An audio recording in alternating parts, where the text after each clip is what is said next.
Assalamu alaikum wa rahmatullahi wa barakatuh. The brothers did their duty and conveyed.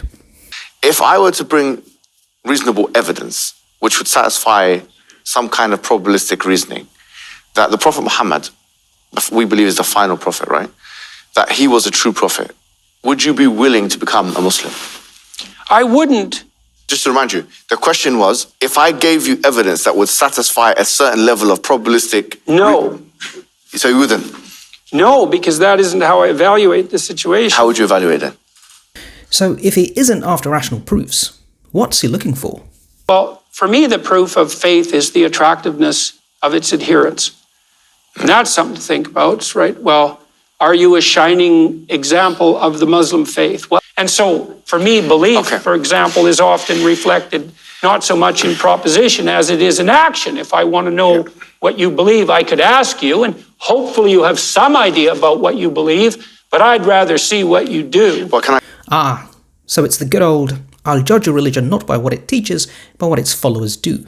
At first sight, that might seem like a reasonable position, but under scrutiny it seriously disintegrates, especially if you're Jordan Peterson. So, what do we know for sure about Jordan Peterson? He's a clinical psychologist, so he understands the conflicting layers of human emotion better than most.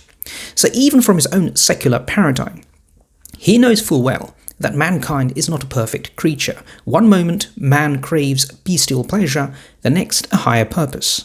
So if we're engaged in dialogue, which is dual logos, then we're embodying the spirit of something like mutual enlightenment, and that transforms and redeems us. If you put someone in the position of Job and he's being tortured to death by fate and tragedy and catastrophe and malevolence, he might well come to a point where he's motivated to take the resentful path and shake his fist at God. And we have those spirits inside of us warring constantly. And so, if that's the case, why would you base your judgment of Islam on flawed Muslim people? Insan. يريد الله أن يخفف عنكم وخلق الإنسان ضعيفا. Now, this would be the case with, say, Christianity too. We do not simply say it's wrong just because its followers do bad things, or Hinduism is wrong just because its followers are bad. No, we'd primarily judge a religion on its own merits.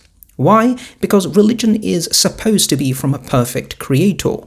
اليوم أكملت لكم دينكم وأتممت عليكم نعمتي ورضيت لكم الإسلام دينا. That's the ontological baseline, right? By definition, it's an ideal, whereas we, the people, are of the created, and by definition, flawed. Note the two categories. Now, because Jordan Peterson doesn't believe in a literal God, he ends up confusing the two essences. For him, God is nothing more than a psychological state. What Christ is, psychologically, is the logos. And so if we're engaged in dialogue, which is dual logos, then we're embodying the spirit of something like mutual enlightenment. Now, if you take this approach, then obviously people and their God become one and the same. Therefore, if people are bad, that automatically reflects badly on the religion. So I've met bad Muslims, therefore Islam must have made them bad. So his very own paradigm is blocking him from having an honest take on Islam. Now, as Muslims, we know the point of life is that we take this ideal code of life, Deen al-Islam, sent by Allah subhanahu wa ta'ala as a mercy to us, to worship Allah Jalla wa ala and to fix our flawed selves. قُلْنَا اهْبِطُوا مِنْهَا جَمِيعًا فَإِمَّا يَأْتِيَنَّكُم مِّنِّي هُدًى فَمَن تَبِعَ هُدَايَ فَلَا خَوْفٌ عَلَيْهِمْ وَلَا هُمْ يَحْزَنُونَ. So for Jordan Peterson to expect Muslims to somehow be the perfect embodiment of their religion, it's a completely backward, misinformed approach. It also means that there's no higher purpose. If your God is only as good as you, for this is the logical extension of God being a psychological state, then you have no way of escaping the limits of yourself. In essence, you become God, a'udhu billah, and hence a slave to your own desires. And then you're back to square one. You're a postmodern nihilist, imprisoned in your own mind, chained to your ego. May Allah subhanahu wa ta'ala bless and guide us all. Ameen. Please don't forget to subscribe because it inspires me to make more content like this, inshallah. Assalamu alaikum wa rahmatullahi wa barakatuh.